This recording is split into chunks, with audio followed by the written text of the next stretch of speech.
Mastering the art of observing your thoughts and feelings. Welcome to our channel, where we dive deep into personal development, mindfulness, and mental mastery. In today's video, we're going to explore a powerful and transformative concept. How to become an observer of your thoughts and feelings. This skill isn't just about mindfulness. It's about changing your entire relationship with your inner world. When you learn to observe rather than identify with your thoughts and emotions, you unlock a level of peace, clarity, and control that can profoundly shift how you live your life. By the end of this video, you'll have a deep understanding of what it means to be an observer, why it's so important, and how to practice it daily. So, grab a notebook, find a quiet space, and let's begin this journey inward. Understanding the concept of the observer. First, let's define what it means to be an observer. The observer is the part of your consciousness that notices what you're thinking, feeling, and experiencing without getting entangled in it. Imagine you're sitting in a theater, watching a play. The characters are your thoughts and emotions, but you are the audience, not the actor. This detachment doesn't mean ignoring your feelings or suppressing your thoughts. Instead, it's about creating a conscious distance so you can respond rather than react. The observer is your inner witness. It's the awareness behind the stream of mental activity. While your mind is thinking and your heart is feeling, the observer is silently aware of it all. Think of it as a camera recording a movie. It doesn't judge or interfere, it simply records. Cultivating this part of yourself is essential for mental clarity, emotional resilience, and personal growth. Why observing matters.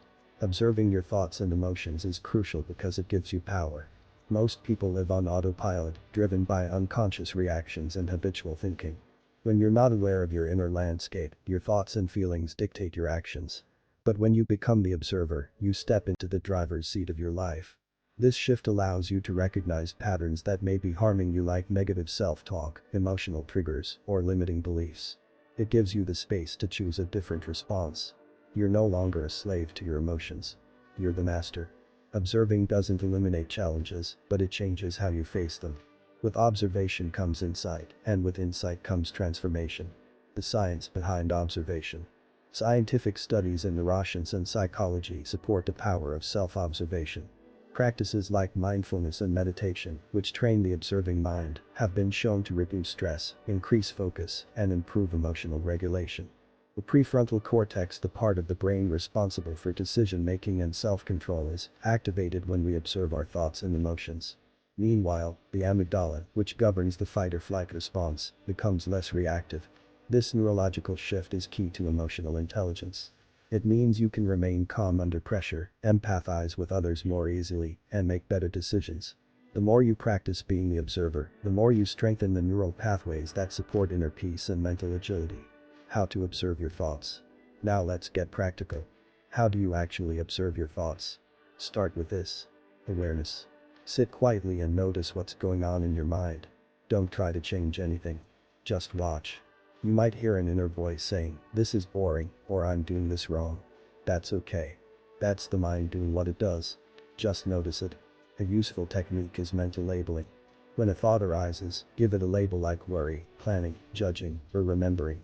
This helps create a little space between you and the thought. You begin to see it as just a thought, not as truth or identity.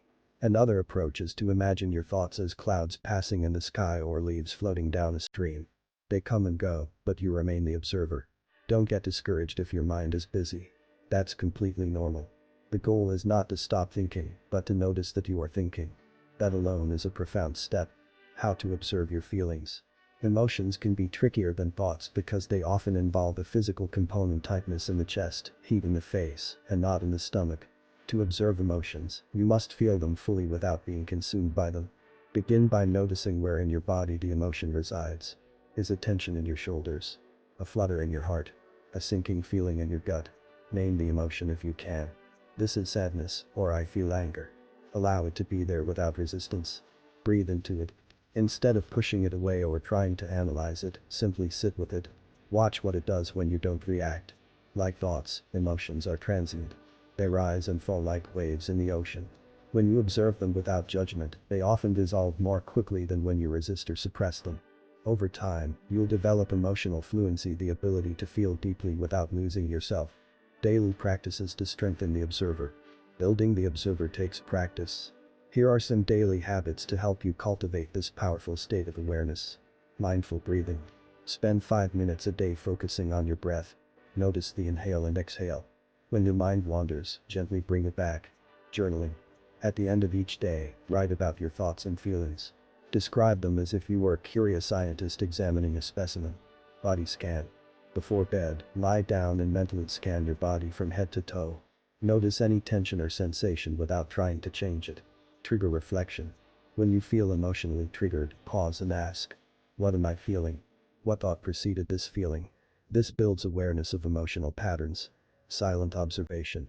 Choose a few minutes each day to simply sit and observe. No phone, no music, no distractions.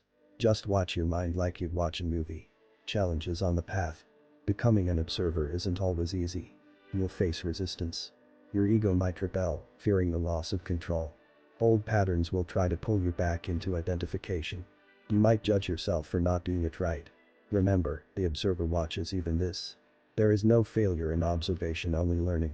Each time you catch yourself lost in thought and bring yourself back, you strengthen the observer. Patience is key. This is a lifelong practice, not a quick fix. Another challenge is the emotional intensity that can arise when you begin to observe deeply. Suppressed feelings may surface. This is a sign of healing. Sit with them. Breathe. Trust the process. Benefits of being the observer. The rewards of becoming an observer are immense. You'll experience more peace and less reactivity. You'll develop self-awareness, emotional intelligence, and resilience. You'll be able to navigate relationships with more empathy and presence. You'll make wiser decisions because you're not clouded by impulsive emotions or distorted thoughts. Most importantly, you will reconnect with the part of you that is unchanging, the still, silent awareness beneath all the noise. This is the essence of who you are. When you live from this space, life becomes richer, deeper, and more meaningful. Conclusion. So, how do you become an